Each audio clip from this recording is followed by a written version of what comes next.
Hey guys, so in this series of videos where we're talking about concepts and ideas that I have applied in my own life and in my coaching practice to seek like immediate and lasting change, I've really enjoyed sharing these ideas with you, and I want to elaborate on the idea of the 6 human needs. So in a previous video, we talked about the 6 human needs, pretty much discovered and made popular by Tony Robbins, which were certainty, variety, significance, love and connection, growth, and contribution. And we talked about the idea that the first 4 are needs of survival and necessity, and the last 2 are needs of thriving and of the spirit. So we talked about how that works in conjunction with your own life and learning how to prioritize what's important to you and better understand yourself. I think we'd be doing us a great disservice if we didn't talk about the imperativeness of using this scaffolding in your intimate relationships. So remember that we all value, well, we have all of the needs, but we value 1 or 2 more than any other. And that tends to be the lens through which we view the world and the motive behind all the ways we seek to gratify those needs. So think about it.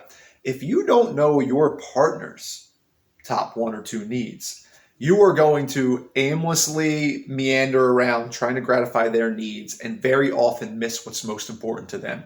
So a really great exercise with couples is to sit down, go through the 6 human needs, and really understand what you value most, and then share that with your partner. And then even deeper and better would be the next exercise is, what vehicles do we use to meet those needs as individuals?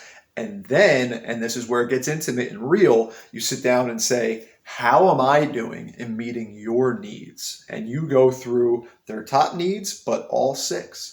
And you understand how, as a unit, as a partner, how you're actually doing to meet the needs that are most important to your partner. This is incredibly helpful.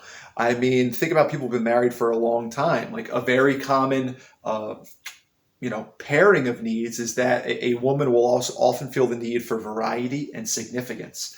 And if you get caught in that rote relationship where you're doing the same stuff year after year and you have too much certainty and not enough variety, and you just get caught into familiarity where that person's always there and you stop making them feel significant, that can create a big divide in a relationship. And on a long enough timeline can sometimes be, the catalyst that causes a relationship to sever.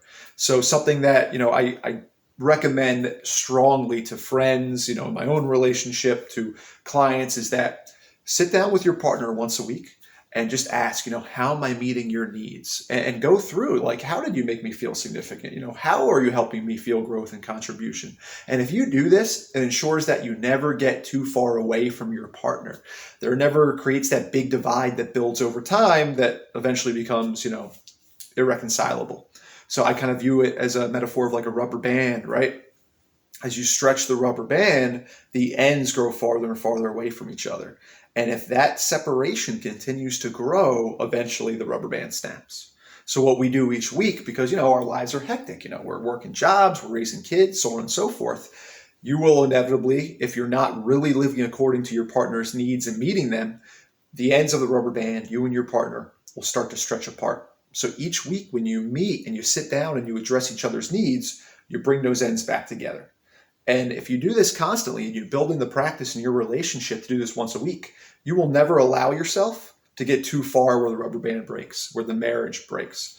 So really understand the 6 human needs for yourself and your partner. Understand the vehicles by which you are meeting these needs. And then most importantly, ask your partner in an honest, loving, open setting, how am I meeting your needs? How can I better meet your needs?